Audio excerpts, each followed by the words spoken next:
ക്യാൻസറിനെ അതിജീവിച്ച 15 വയസ്സുകാരിയുടെ ജീവിതം നാടകത്തിലൂടെ സഹപാഠികൾ ആവിഷ്കരിച്ചു. Kasaragod Iriyanni government vocational higher secondary സ്കൂളിലെ വിദ്യാർത്ഥികളുടെ നാടകത്തിൽ ചേർത്ത് നിർത്തലിൻ്റെ ഒരു സന്ദേശമുണ്ട്. ഈ വർഷത്തെ സംസ്ഥാന സ്കൂൾ കലോത്സവത്തിൽ ഹൈസ്കൂൾ വിഭാഗത്തിൽ ഒന്നാമതെത്തിയത് ഇതേ നാടകമായിരുന്നു.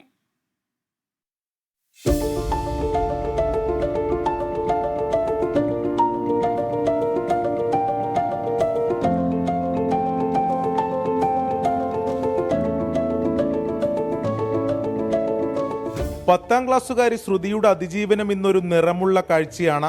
തോറ്റുകൊടുക്കാത്ത ജീവിതയാത്ര.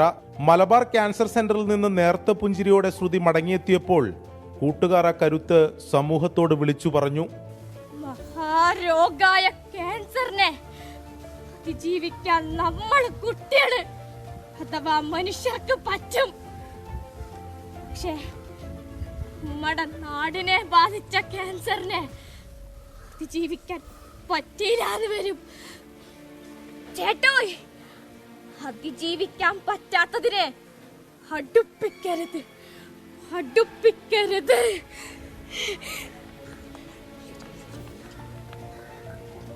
ശരിക്കും പറഞ്ഞാൽ ശ്രുതിൻ്റെ കഥ കേട്ടപ്പം ഞങ്ങളുടെ സ്വന്തം ഡയറക്ടർ, നമ്മുടെ സ്വന്തം ഏട്ടൻ ഇൻസ്പയർഡ് ആവുകയും അതുപോലെ തന്നെ ഇതൊരു എല്ലാവർക്കും ഒരു മോട്ടിവേഷനായിട്ട്, ഒരു മോട്ടോ ആയിട്ട് എല്ലാവർക്കും പകർന്നു നൽകാൻ വേണ്ടിയിട്ടാണ് ശരിക്കും പറഞ്ഞാൽ ഒരു നാടകം തന്നെ ആക്കിയാലോ എന്ന് തീരുമാനം കൊണ്ടത്.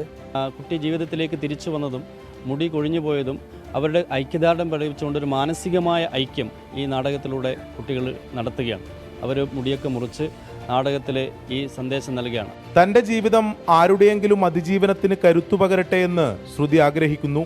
ഇത് ബാക്കിയുള്ളവർക്ക് ഇതാവട്ടെ എന്ന് വിചാരിക്കുന്നു. ഞാൻ എങ്ങനെയാണോ അതിനെ കണ്ടത് അതുപോലെ അവരും കണ്ട് അതിനെ പ്രതിരോധിക്കട്ടെ. പേടിച്ചിട്ട് കാര്യമില്ല, അത്ര തന്നെയാണ്. നമുക്ക് വരാനുള്ളത് നമുക്ക് വരും.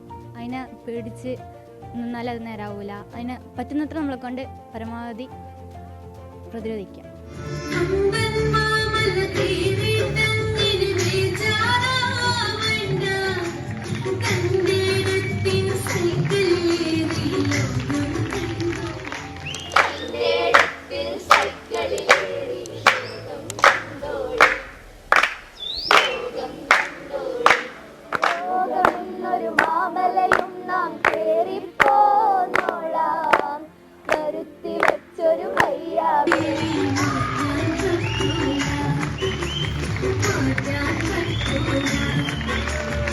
സുനിൽ മുല്ലച്ചേരിക്കൊപ്പം അരുൺ പൂപ്പറമ്പ, 24 കാസർഗോഡ്.